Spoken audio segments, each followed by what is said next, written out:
Good morning and thank you for coming. I'm going to make sure that I'm unmuted and everyone can hear me. I am. Awesome. So my name is Hannah Burbage. I am the program coordinator here at the Oak Bluffs Libraries. Thank you all for coming.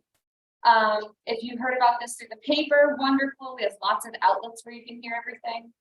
We do have a newsletter as well. It goes out once a month. I promise I won't send you a bunch of mail. I send you once a month.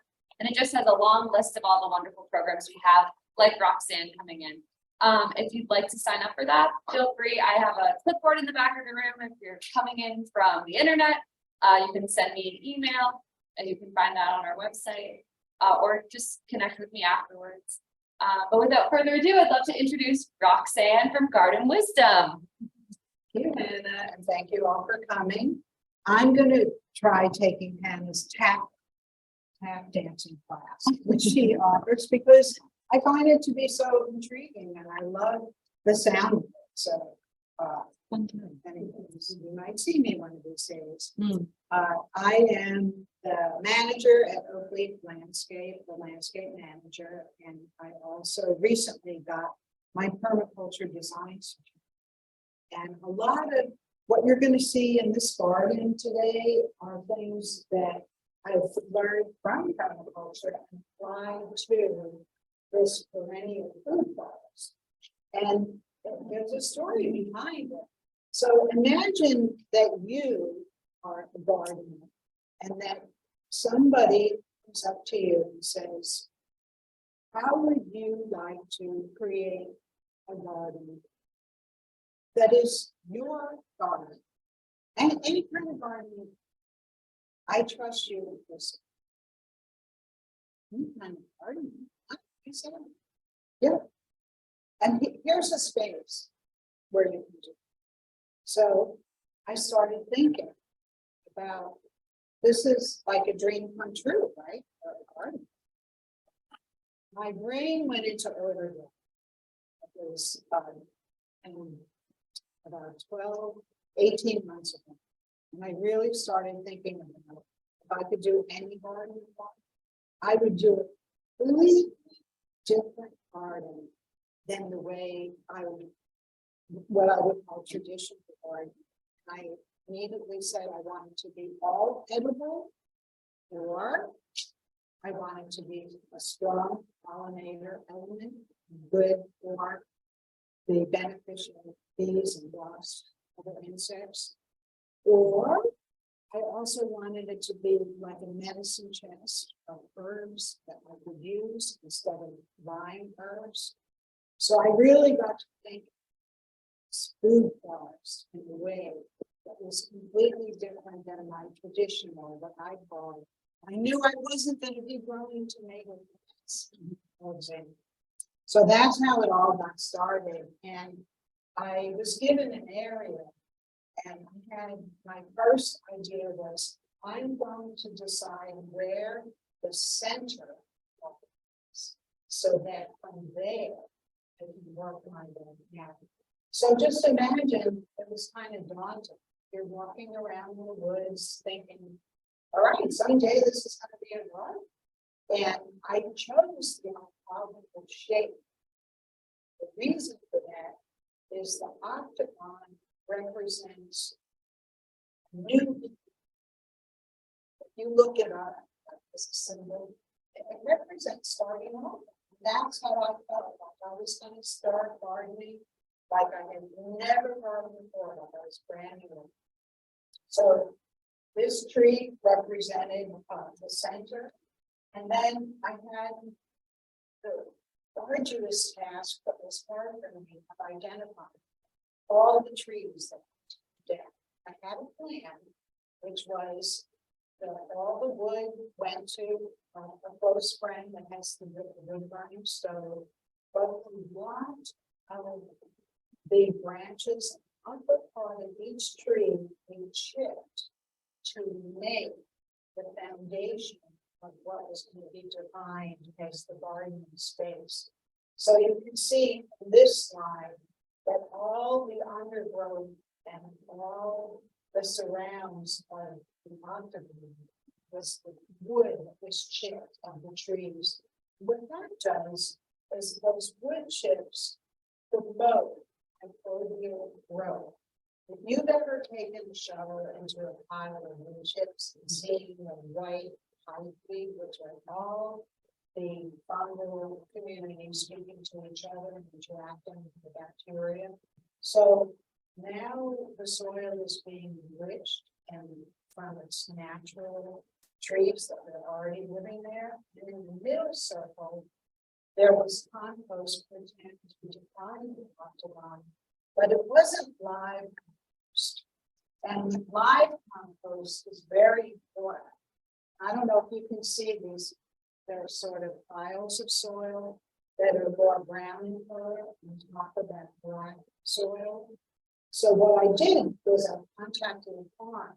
I brought in 5 yards of live compost, which means that it's not only just worms, but it's filled with microbial activity, millions and billions of organisms that are working together to break down whatever is in there. They basically form community, and a teaspoon of live compost has more organisms than people on the earth. That's how small, but it's a fascinating way to think about the soil, because I say to folks, we wouldn't even be if the soil wasn't working under our feet. So that's always happening, and to be mindful and respectful of it, I think is a hugely important component of gardening. So on the left, I took all of that brought in compost and created, I'm calling these raised planting mounds. They were circular, like a lumber. And those are never to be stepped. So they stay within. You can take planting stake and put it in the middle of that raised bed, and you'll go down the foot. Just not, you don't have to break your back with a shovel or put your grants. That is a substrate that supports the most beneficial growth every single plant. Soil action is the enemy of productive plants. So in your own garden space, think about defining what you're planting into versus what you're stepping on as a path. And I also sprinkled the clover seed, because clover seed is a nitrogen fixer, and we need, all plants need nitrogen. So nitrogen is brought up from the base of the soil into the surface. So you can sort of see this beginning layer of the circular element of the octagon. And also we use a lot of the wood to make fence posts, because of course there's all kinds of critters there that would just love to eat whatever it is that you're growing. And we to do that. So this is what it looked like by the middle of May. I had a nice clover growing. I gathered eelgrass to put over the beds. And the reason why you want your beds always to be covered, your growing surface, is because rain, wind, all of that erodes the nutrients in the soil. When the soil is covered, you're actually preventing carbon from going back out into the atmosphere. The whole idea of what's called regenerative gardening, permaculture gardening, is your practice of gardening should be a soil sink, not a soil depth. And some examples of gardening practices that are soil depth is called rototill. Because when you rototill, where do you think all the carbon's going? out into the air. And why is it different? Because soil has it's like a container, and all the glue that's excluded from all the microbial growth, it's like glue, it's like a well-baked prison. It comes out, and you can cut a slice, and it has a shape. But if you take that prison and you put it in the blender, then it's a still design. You know, it's different. But that's what rototill is doing to the soil. You're putting the design into the blender. So you use a rototill, I want you to consider what some of the alternatives are using this mounding method to keep the microbes. Meanwhile, I spent over that winter, the winter of fall of 2021 into 2022, what am I going to plant? I took a bunch of online courses through the Vermont New England Growers Farmers Conference online, and I learned about plants I never even heard of.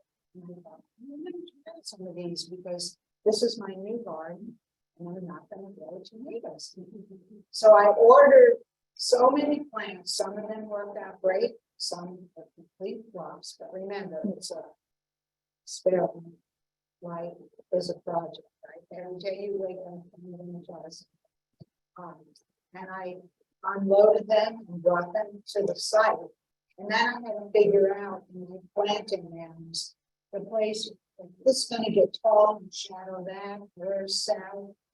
Always remember that plants that you place in the southern portion of your yard, when the sun gets high, those plants, the tall plants, are going to shade all the plants behind it. So tall plants should always go in the area which is called the north part of the country. In the north area, you're not going to shade anything unless you specifically want to shade something that maybe will grow better shade. So each of the plants that I've done, I placed and then slept on it and then replaced. I also grew a lot of things from seed seeds that I had collected. Some cardinal flower, calendula, shiso, and it was really an amazing process. But by midsummer, the garden really flushed out. And it was so lush. And again, not having to add any granulated or even organic fertilizer, we simply started with this compost that was available to me in mass. But you can see how things just shot up immediately. One of the themes of the garden was I had ideas about colors that make me happy. Do you have colors that make you happy? So this is one of my most favorite color combinations, which is the orange calendula flower with the red shiso. Shiso is a type of Japanese basil, but it's in the mint window, self seeds, and it has a marvelous smell. And you can make pesto with it, you can cut it thinly, sprinkle it on your salads, you can dry it. But when I went into the garden and looked at these two plants together, they brought me a tremendous amount of joy. So I loved having them in the garden. And a huge part of the garden were these two plants reflecting against some of the other things. I explored different perennial breeds. I had never heard of sea carrot, which, by the way, you need to grow by the sea, and it's in the brassica family. And what's so cool about it is you only have to plant it once, and then you are always going to have a pretty continuous supply of carrot. And the key with carrot, people say to me, oh, so wrong. I don't really like it, though. You take the leaves and you stack them and you cut them real thin and ship them on them. And then you put olive oil and garlic and do a little massaging. And it breaks down the bitterness of the pear. And it's so delicious. And you use that with some regular lettuce, which is an annual, but this is a perennial green. It's so easy to grow, has beautiful water colors. I highly recommend it. And then Turkish rocket on the left is a strong, almost like a type of a ruler. And that I cooked. I used it like, if you were going to make a pear soup, I used it that way, and the cooking made it much more mild, and it's delicious with mushrooms, which I also tried to grow some mushrooms in this garden, but they didn't work, but maybe next year I'll have better luck. I personally think the drought made it really hard to grow mushrooms from spawn, because I learned that the well has too much chlorine and it can really prevent the spawn from germinating. So it doesn't rain. Rain is the perfect fertilizer because rain and snow hold the nitrogen. So you always have that great growing source naturally. What kind of mushrooms are there? Oh, so I originally wanted to do shiitake mushrooms, which require the logs, that you have to have them soaked. And where I was in the middle, it just wasn't feasible. So I chose wine packs, and those wine packs grow on wood chips farm. So many wood chips. And I thought, well, this would be perfect. But again, where I had the irrigation set up, didn't reach outside. So this year, I'm going to make some adjustments to the garden. I'm going to make one of those big planting rooms, just wood chips. And I'm going to have this one right there so that the irrigation just overhead gets it. I did the one pack mushrooms in my room and got over 40 pounds. So they're the easy type of mushroom, and I ordered them from a company called North Spore. North Spore, and they're a name. And they have all kinds of mushrooms, oyster mushrooms, turkey. But I wanted something easy that would work well in the garden that I read. Have any of you ever eaten sorrel? Well, it's a lemony and it's perennial and it comes back every year. And there's two types. The one on the left is the French sorrel, and the one on the right is a very good sorrel. It's much tougher. And what I do with that very good sorrel is I just put it in the Cuisinart with. Can you go wrong with olive oil and garlic? I can. So I make a pesto out of it, and it's a really pretty green spread. And you pour that over your rice or pasta, and so you're eating it raw, because as we know, greens that are raw have more nutrients. This so wild as well. Yes, there's several other. There's wood sorrel.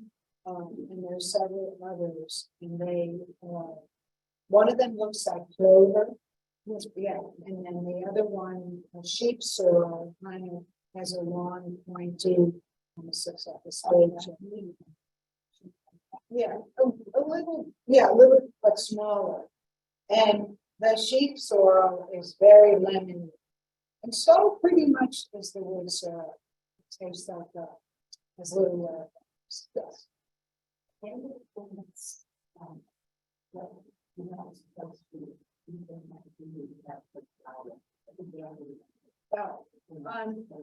Yes, is that really true, or is that a wise? I have eaten dandelions in the story. I have heard that they're supposed to be toxic, but I personally don't know the science behind it. So these plants, the younger,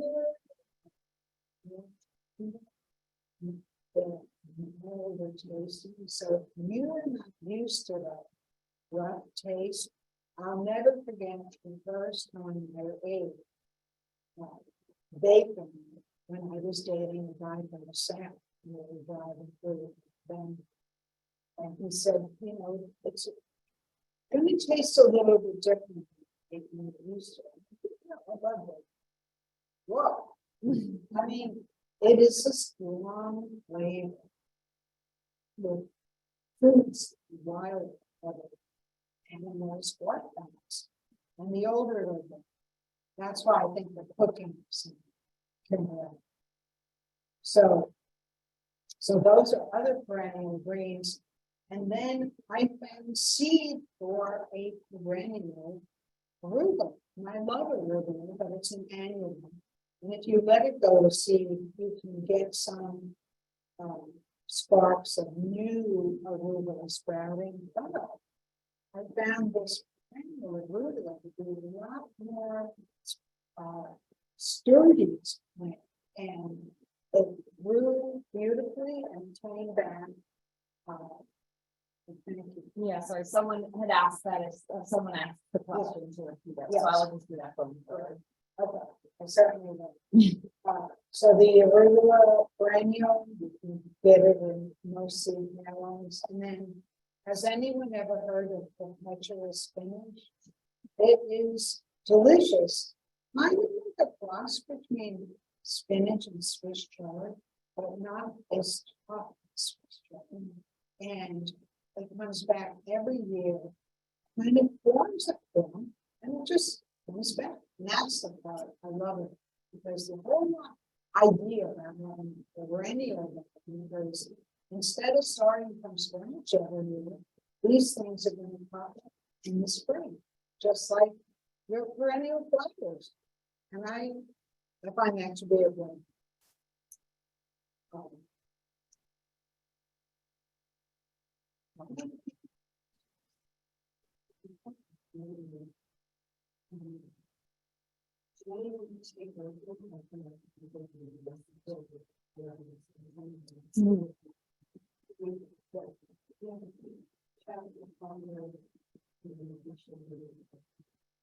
So the question is, some of these perennial veggies, greens, do they ever take over, or do we have to control them? That Turkish rocket is one that is really tough, and it spreads by root rising, and it gets bigger every year. It does spread. So that is one, I think, one of the fun things that you can do with perennial fruit is in year 3, when you're thinning things out, you could have a perennial food plant spread. Wouldn't that be fun? So you have, instead of, again, or even somebody's birthday, but you know, they're a garden, instead of buying something from Amazon, you can give them a plant that's going to keep them bitter.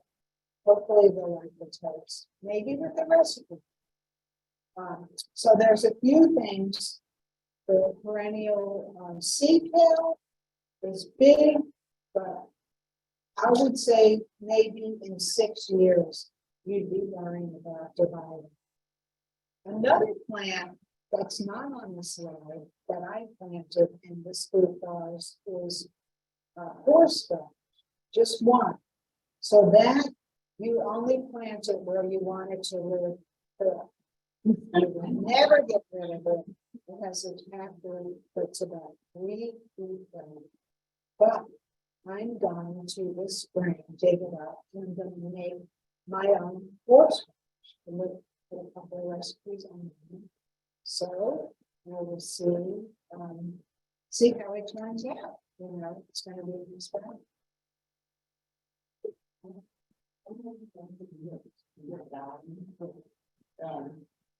the next year, the whole garden, you know, is yours.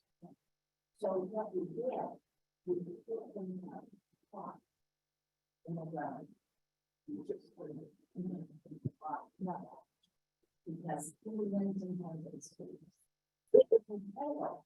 One of the things like this, the whole area, it's just full of it. Right.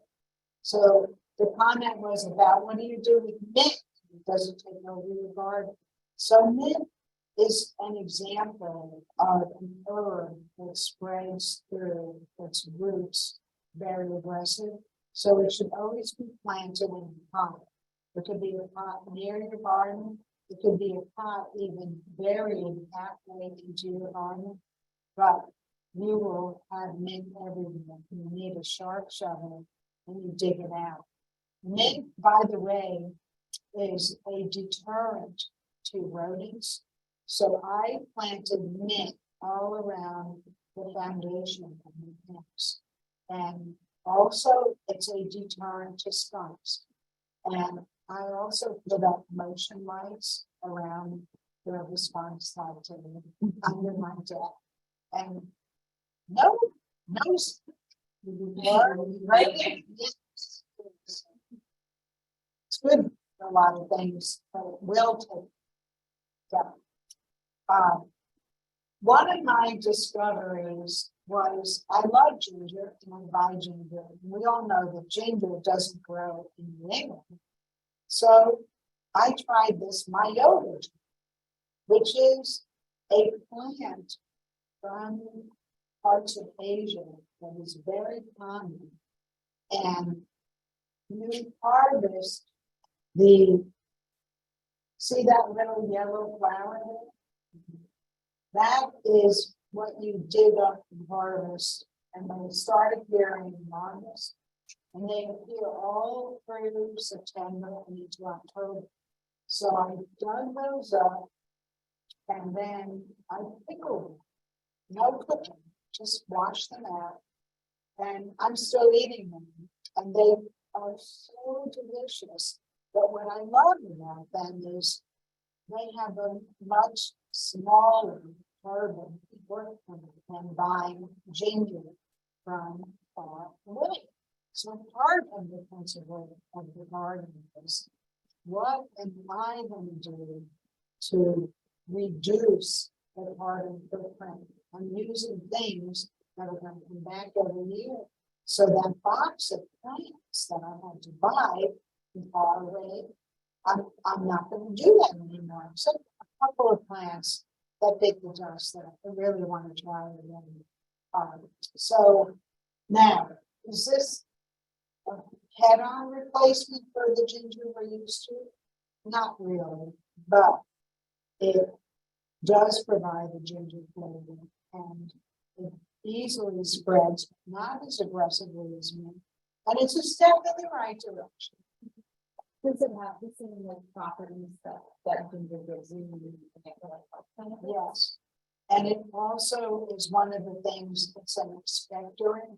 So if you ever had a cold where you have a cough and you have phlegm, ginger tea opens up all of your bronchial passageway, and supposedly it clears a lot of mucus. So it's really beneficial. Yes. Did I repeat that question? I think I'm saying. Is that good? Yes, and I pickled the myota ginger in half vinegar, apple cider vinegar, and half water, because too much ginger, too much vinegar, all you taste is vinegar. And I put in a sprig of thyme, just for good measure. So that's the beautiful myota ginger flower. One of my favorite things growing in the garden was I wanted to grow a grain, but I wasn't going to start a rice paddy. And I thought, I'm going to just investigate the possibilities and pick one and grow it. So I picked amaranth, which is an ancient grain. It's gluten-free, it's a complete protein, And you can buy those beautiful, they look like a head of Rastafarian hair, you know? You can dry those, I have them in jars. When you put rice or quinoa, you can put top of that in with your rice so that you actually a grain that you've grown and it self-seeds. So again, you never have to buy more seeds or buy another one. Yes. How do you, when you dry it, after you dry it, how do you fertilize it? Like, how do you do that? So I put the whole crazy mess in some big jars, make sure it's really dry. And then when I'm gonna use it, I pull out one and I basically tease out the little granules. And it looks, you can see in the bowl, it kind of looks like quinoa. And this year I'm going to try a rainbow quinoa from Fruition Seeds because it's a new introduction. So I'm going to, again, I want my pantry to have grains that I grew. I find it to be so exciting because I'm really steering away from eating a lot of bread and getting back into these ancient things. So I encourage you to give it a try in your garden. It's beautiful. You can even eat the leaves and put them in salads. Has anyone ever eaten sunchoe or Jerusalem artichoke? So these, someone gave me 3 sunchoes, which look like tubers, like a potato.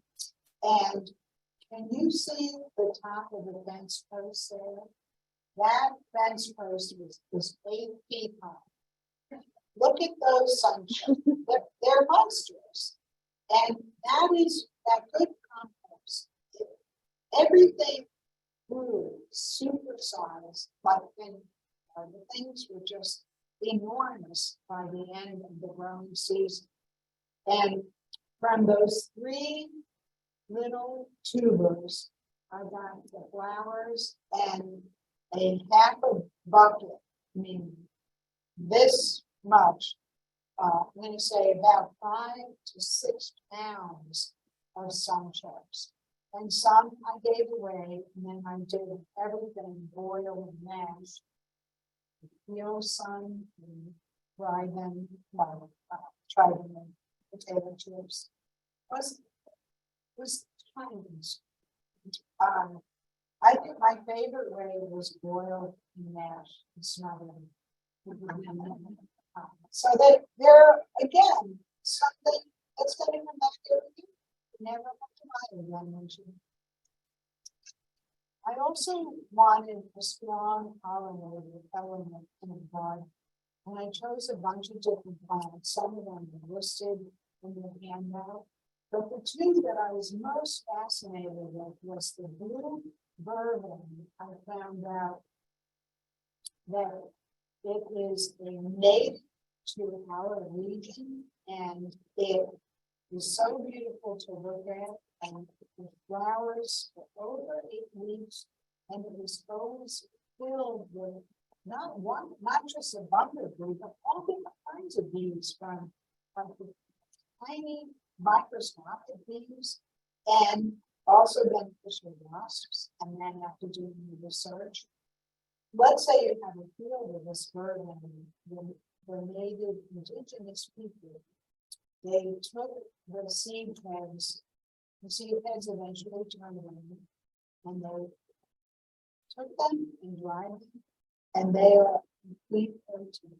And in the rough winters, they use those in soups and other root vegetables that they harvest the green anslers is a wildfire. So you can imagine again, this is another really cool seed, also used again to treat mild anxiety and tea for burden. And the cardinal flower, which is a beautiful red, was filled with these wasps. Some of them, again, they were so microscopic, like a needle, a black needle would be the body of just these translucent wings. And these self-soothe as well. And they are also native. They're like wet. When you use it in a tea, what part of the flower? The vervain, Yeah.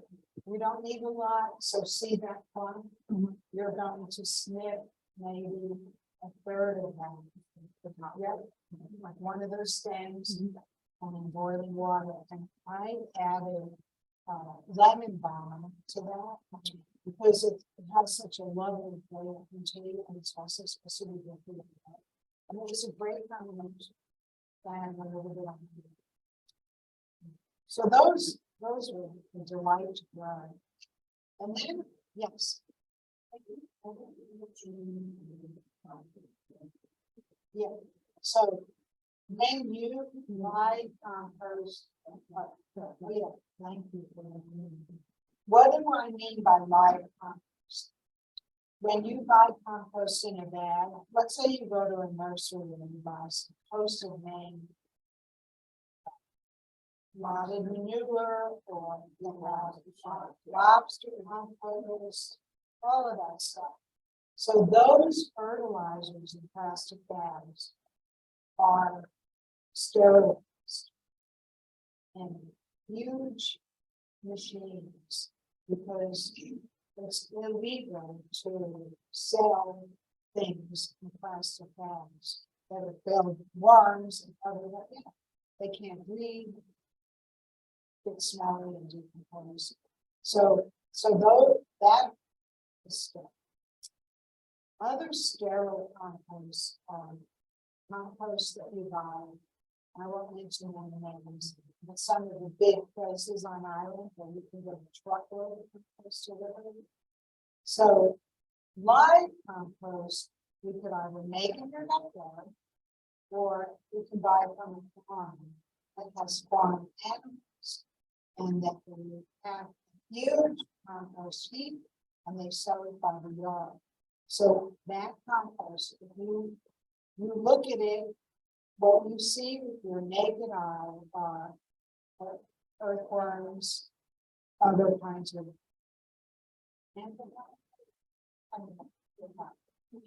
Crawlers.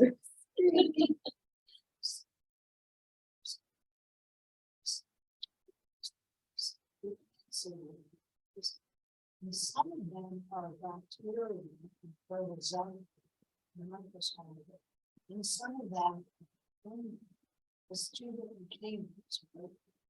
The bacterial more nitrogen abundant in the farm, growing in winters and stuff.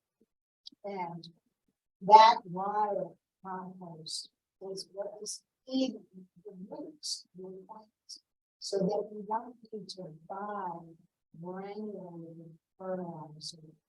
Yeah, so it's live because it's filled with the good microbial activity that's going to support the growth. And the way you keep it live is keep it covered in the winter, or even throughout the growing, so it doesn't just get rained on and wind swept, and you don't till it, you don't step on it and compact it. So those are the ways you keep it alive. There's another important way to keep it. At the end of the season, do you yank out the plants that were annuals, that were going to receive? No, you take your clippers and you flip it at the base, and you leave the roots in the soil, because every time you take out those roots, you are disturbing the ozone. You're disturbing. So you don't want to do it. You leave the roots in, and there are different things that grow, nodules and mycorrhizal things that get excreted, and by keeping the roots in there, they naturally compost over time and support through the winter the microbial. Did I answer the question?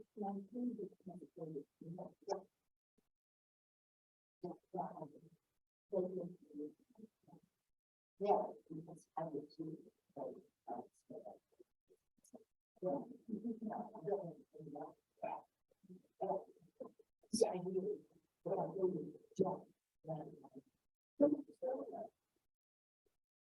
front of your yard?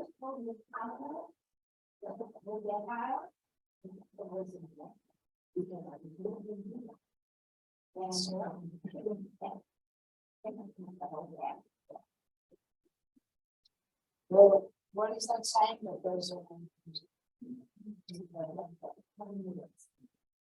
So it has to be broken down and fresh manure. The key is, if you can compost in your backyard, that would be one. And it should smell, your compost should smell like oranges. It should not smell bad. It should be broken. So that's a nice way to look at it. And by the way, hopefully I'm going to be teaching a compost class.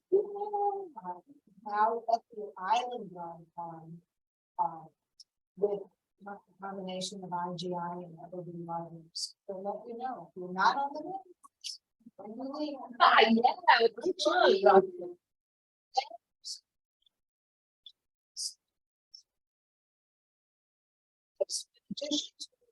The evergreen vegetables and pollinators, I wanted to try some fruits.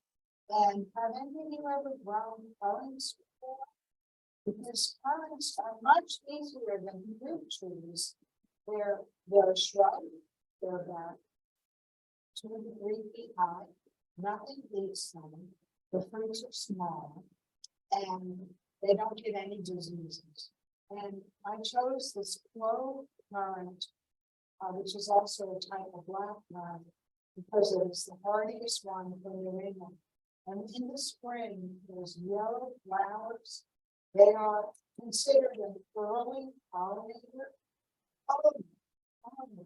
with bees. And the fruits themselves are just so delicious, very delicious. And I grew up with a mulberry tree in my yard, and I thought, put a small and keep it moving so it doesn't get too big. In the back of the garden on the north side wasn't going to shade anything, because you've ever eaten fresh mulberries. They're just delicious, and they're not very common in the Northeast, but with global warming, we can grow a lot more things in mulberries. Are one of them. So I recommend that you check out the possibility. If you're gonna plant a fruit tree that needs no care, mulberries should be one of your considerations. But caveat is, it does spill, so you're not going to plant it near your driveway or where you park your truck. You're going to plant it in part of your yard that's kind of wild, not on top of the pavement. So I also started thinking about, what is the carbon footprint of this farming land to be? What are some things that I like to eat that come from faraway places?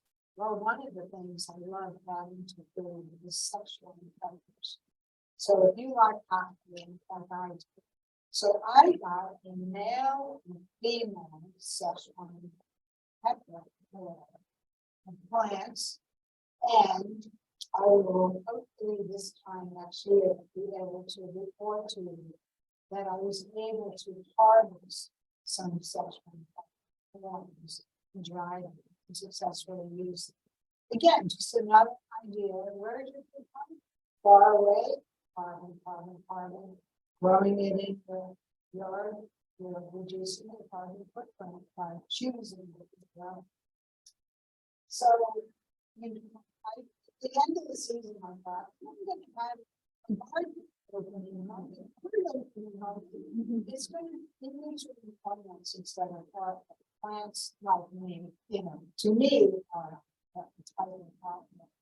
And I invited people who not only some gardening friends, but some people who are movers and shakers, because one of my goals is I am so excited about this perennial gardening idea that I hope other people will try. And I'm hoping to replicate this garden, which is on a private residence.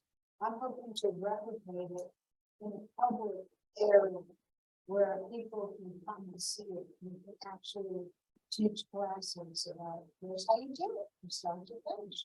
So we'll see how that goes.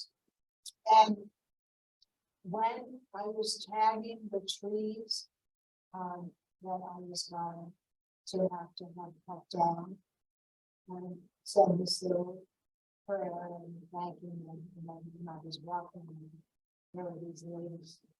So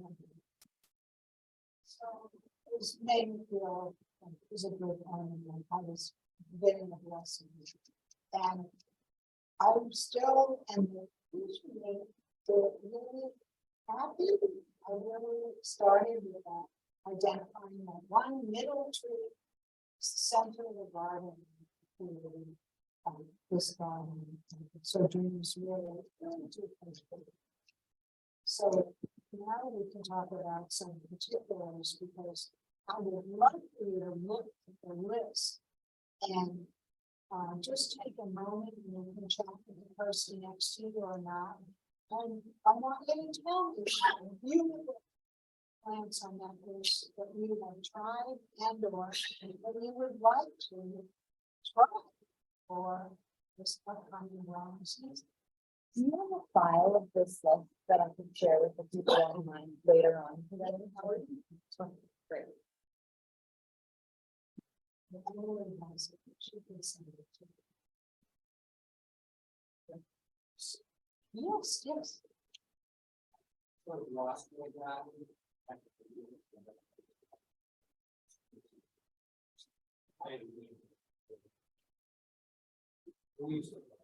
Yeah.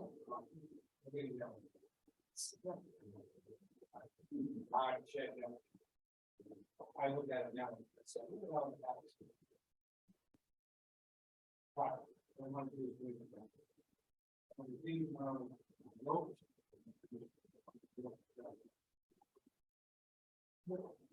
One thing.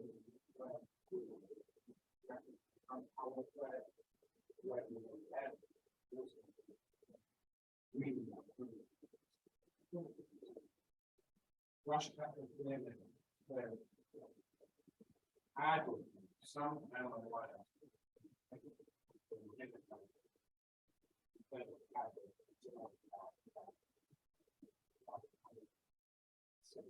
Yeah, that's a nice size.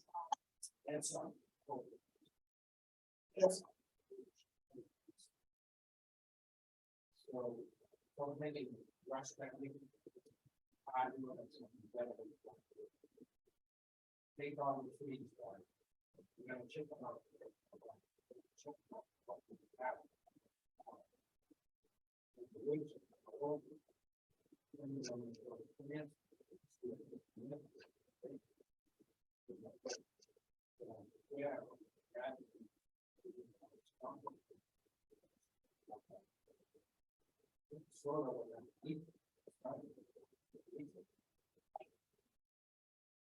Should I, you know what I normally do is just take a little while, see them without anything.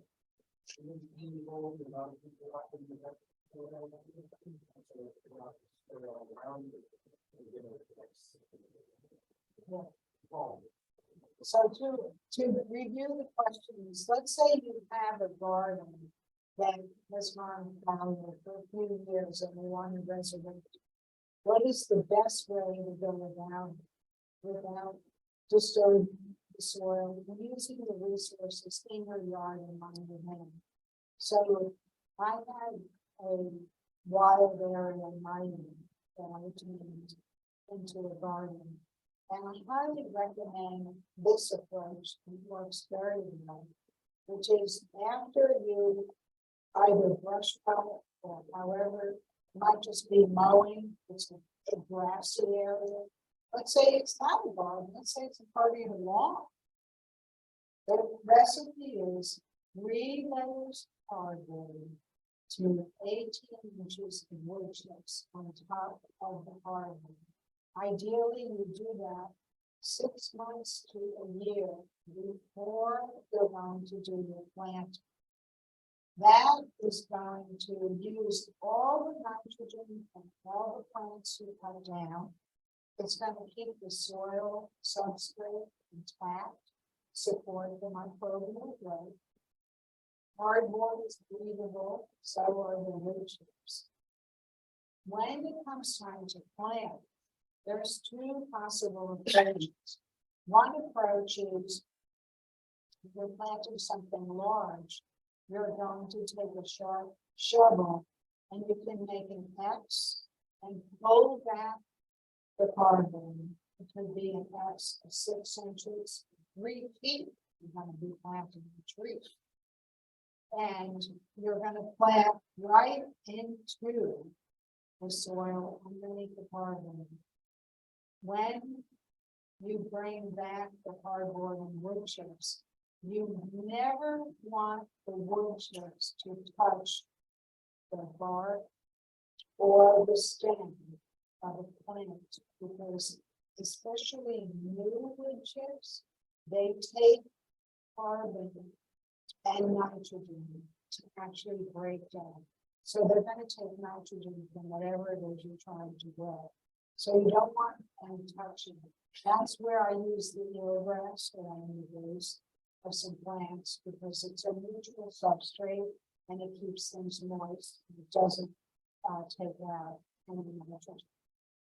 The other way that I have great success with is I have an active compost pile with no rodents, because I only use raw food scraps, yard waste, and I muck out some chicken coops. You need that live, you need the nitrogen and carbon from that to really get it. And you layer it such that you don't have anything that's going to trap rodents. So the second approach, if you're not going to cut a hole in cardboard, is you're going to take your wood chips and push them aside. So now maybe you have, depending on what you're planting, a hole this big. And then I fill it with my own compost from my own yard. And then I put my plant in it. And I push it down so that there's no air pockets. And then I put the eelgrass. If you don't have eelgrass, you could use a number of things like broken down leaves. You just don't want the roots. And believe it or not, the roots will go through cardboard. If you look at cardboard that's been down for 2 weeks, after a meal, my whole food forest in my backyard was that recipe. And I never had to add anything. I barely had to water. And now instead of the topsoil, 10 inches of sand, like a whole shovel. You can go down a whole shovel, which is about 8 inches of water. Just from the process of that break down over the next 30 years. Does that answer your question?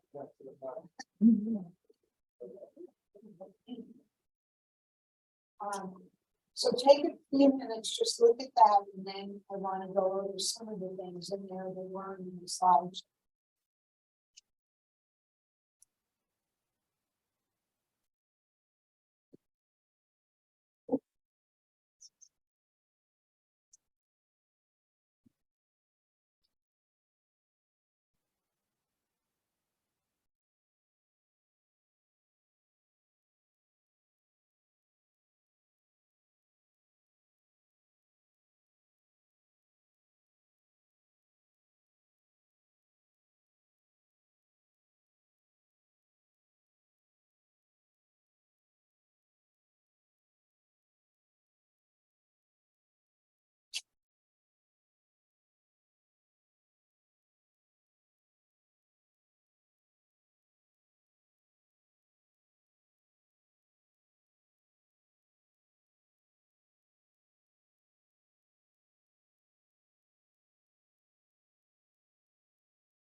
Any plants that you feel like, well, I really want to try this one, or this is one I've tasted from someone else's garden. I really want to try to grow it in my garden.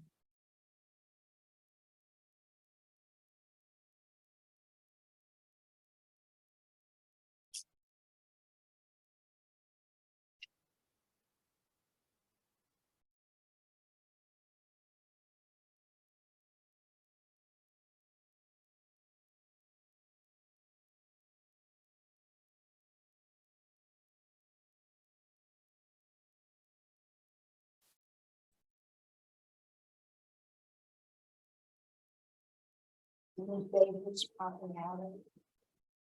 The vervain, it just seems like something that would come to this. Yeah, and it's such a beautiful thing. Yeah, that word is so. Yeah. Excellent. This is this garden is full sun example. It's not full sun, it gets an average of 5 hours of sun a day in each area, which is good with the summer of the drought. And every day was a beautiful sunny beach.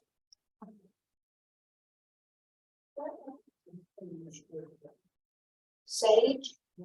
Just.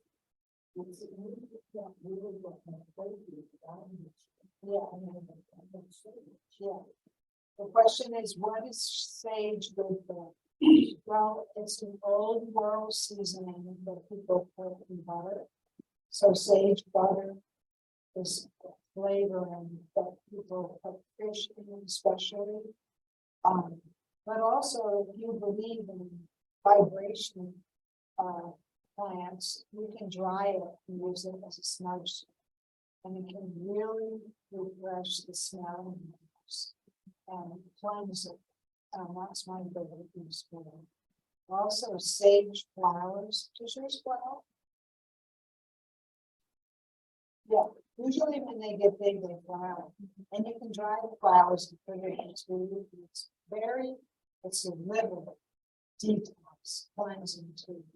So it's really good. But it's a beautiful plant and it's woody, so it's woody. Nothing needs it. Yeah, I do a lot of like butter soap for like pasta and ravioli and things like that. It's a great.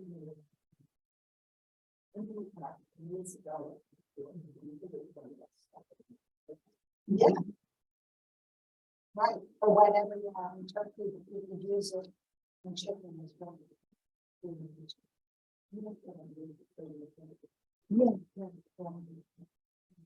Can you talk a little bit about oyster leaf? I'm really interested in what this is. Well, I was able to get one plant, and now I included the last name so you can look them up online. And I was intrigued by it as well because I thought, plant is going to give an oyster grade. That's great. So that plant, unfortunately, bit the dust in my food farms.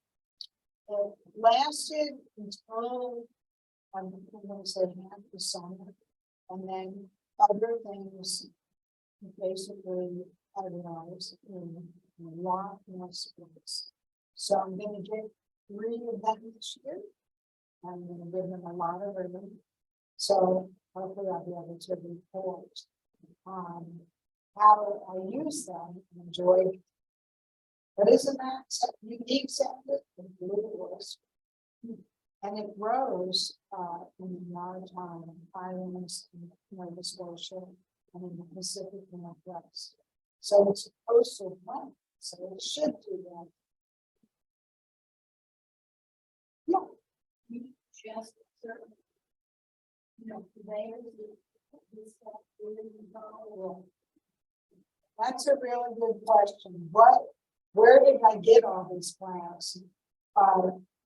If you Google any of these plants online, there will be a whole bunch of different places where you can get them.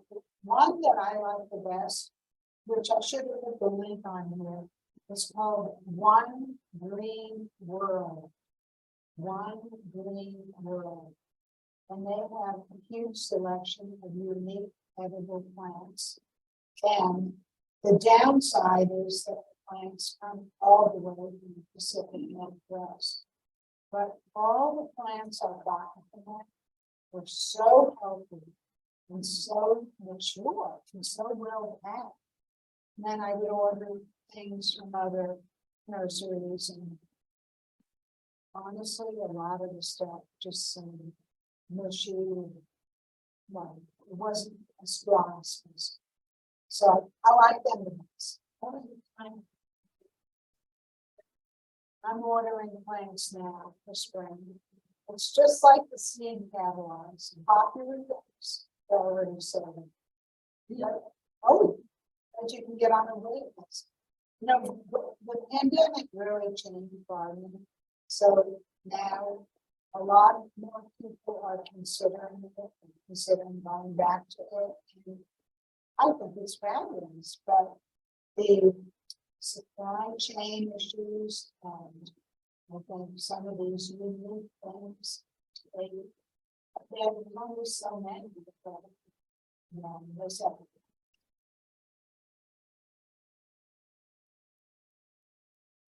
one thing that's a 3-year yield of these buckthorn sea berries.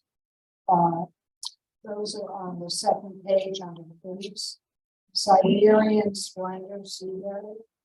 If you look those up, they have orange, beautiful orange berries, and they are very popular in the Pacific Northwest. They are one of the highest sources of vitamin C, and they grow in coastal regions. And the people that are really in harsh coastal climates or consider it as one of the plants that prevented scurvy. The people that didn't have citrus. So that is something that I'm trying to respond to. Readers are buying things.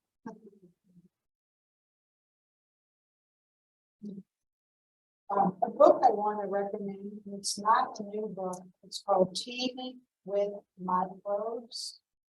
And it is, if you are into the soil science, you want to learn about how this stuff actually works, then this is a fabulous book with great pictures of all the different microscopic organisms and how the soil food web creates exactly what we need to grow whatever it is, ornamental, edibles, everything in between. So it's really a great tool to have as a resource. Does anyone have any other questions? Ideas, comments, inspirations? Yeah.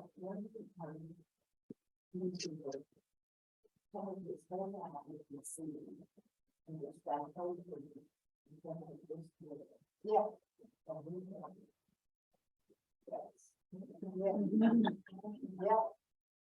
Usually, the question is, what about seaweed? And is it good for growing in an edible garden? It's not actually seaweed, it's eelgrass is what most people collect, which looks like confetti. Seaweed is much more gelatinous, thicker, and anyway, it was long skinny. So there's a couple of things. One is eelgrass that washes up on the beach or a pond that's not attached to anything.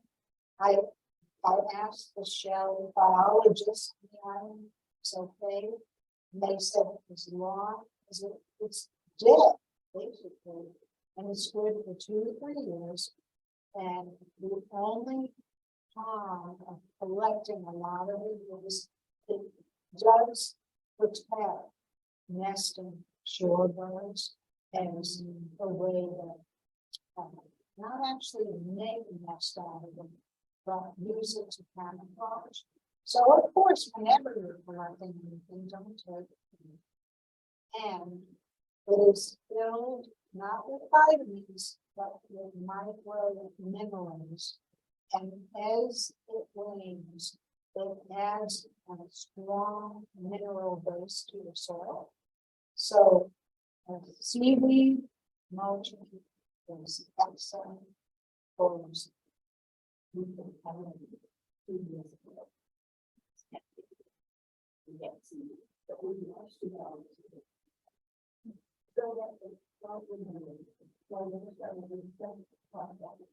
well, you know, it still breaks down. You know, if you look at it 3 years later, just like anything, it starts breaking down into the soil. So if you're putting something on, you haven't washed it off. Sometimes I dry it, shake it, stick. Sometimes it's really sad.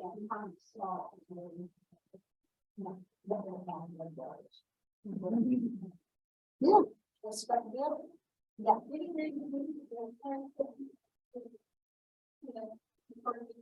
Yeah. Are there any magazines or websites that I encourage you to look at? I really like Googling permaculture because you will learn these techniques that are kind of like this, but there's some variation and there's some great. You can simply start with the basic principles of permaculture. And then the other thing that I would Google is regenerative gardening. Not farming, because unless you're a farmer, it's much larger scale. Regenerative gardening.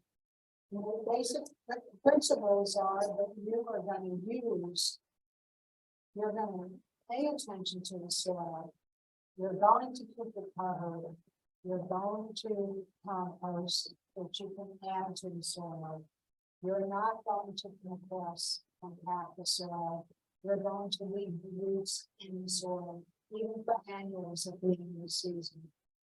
And when you think about this principle, they really do make sense. And the whole idea is to have your growing substrate be as powerful as possible, adding to the nutrients that you're growing. So if that completes, and you said what you have to do, what happens? It starts breaking down. So what happens to the roots is they compost in place.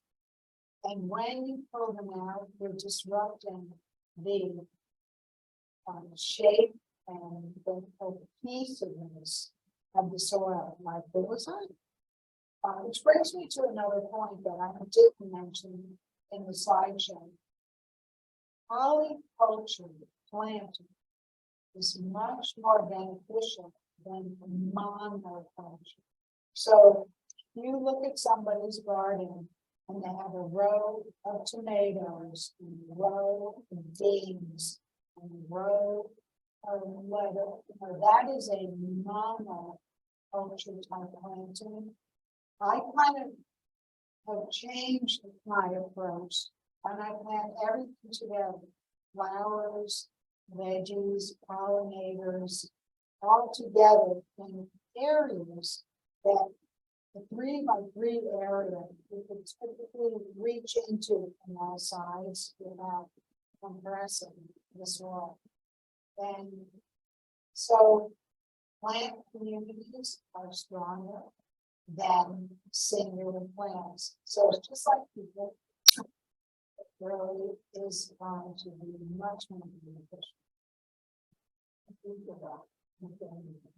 Yeah, there. Companion ones.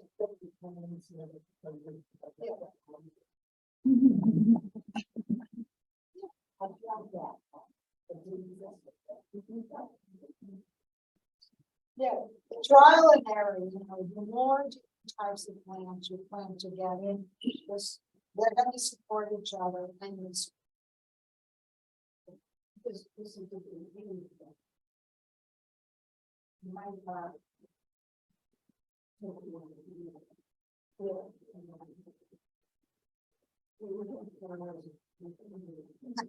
Thinking about the times in the time, why is someone doing yeah. And maybe we'll go down to the clean. That's the yeah, the clean.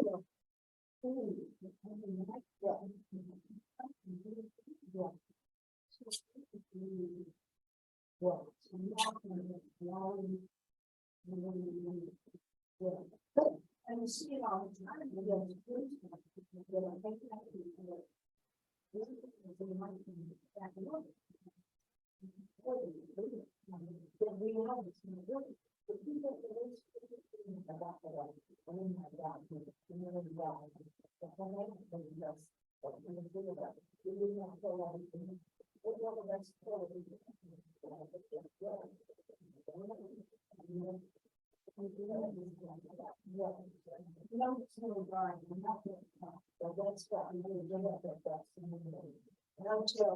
So the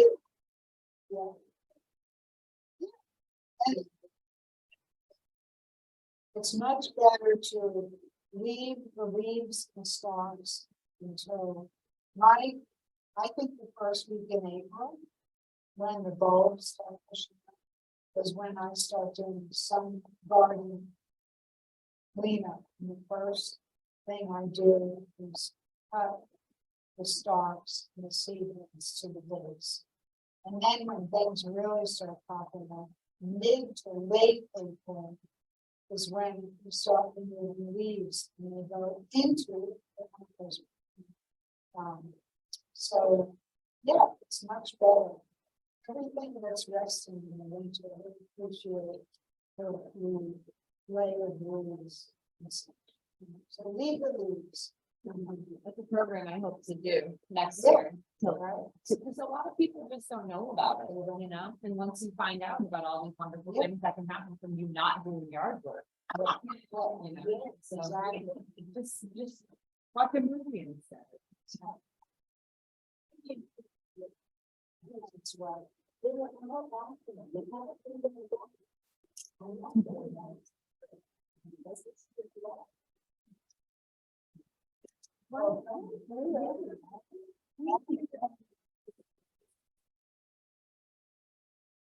So look for our composting workshop. Yeah, hopefully this coming April. Wisdom. So thank you to everyone for coming. I'll be sending out a handout if you want to send me an email. With you, if you'd like the handout, that Roxanne gave to us. And I'll make a nice write-up email of the book that she recommended and the sites that she was talking about. So feel free to do so. And thank you so much for coming. Have a great day.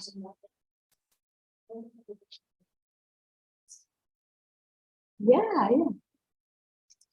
All right. So